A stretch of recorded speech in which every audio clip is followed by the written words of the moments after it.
তো চলুন বানিয়ে ফেলি এই পনির দিয়ে অসাধারণ ফ্রাই, যেটা কিন্তু খেতে দুর্দান্ত। আর একঘেয়েমি পনির সবসময় খেতে খেতে একদমই মন অতৃপ্ত হয়ে যায়, তাই না? তো আমি বেসিক্যালি পনির খুবই ভালোবাসি, তাই জন্যই এই পনিরের পদটি ফার্স্ট টাইম বানালাম।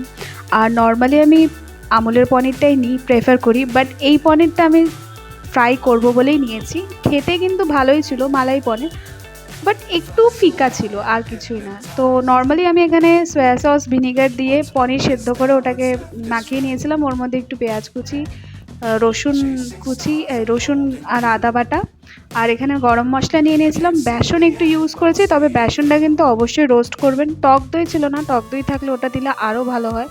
তার সাথে লঙ্কা গুঁড়ো যতটা মনে হবে। আর এই পিৎজা বানিয়েছিলাম, সেই ডমিনোসের সিজনিংটা ছিল, তো সেইটা আর নুন দিয়ে ভালো করে এখানে ম্যারিনেট করে নিতে হবে। আপনারা চাইলে একটু কর্নফ্লাওয়ার বা চালের গুঁড়োও দিতে পারেন, আমি কর্নফ্লাওয়ার অল্প করে দিয়েছি।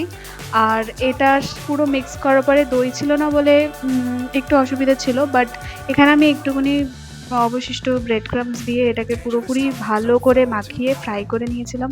খেতে কিন্তু দুর্দান্ত ছিল, যে কোনো পদের সাথে আপনারা খেতে পারেন, স্পেশালি শুধু খেতে পারেন বা ভাত দিয়ে খেতে পারেন, অসাধারণ খেতে। এই রেসিপিটারই লং ভার্সন আমার চ্যানেলে অলরেডি আপলোডেড, আর আপনাদের অসংখ্য ভালোবাসা পেয়েছি, তার জন্য আপনাদের অসংখ্য অসংখ্য ধন্যবাদ।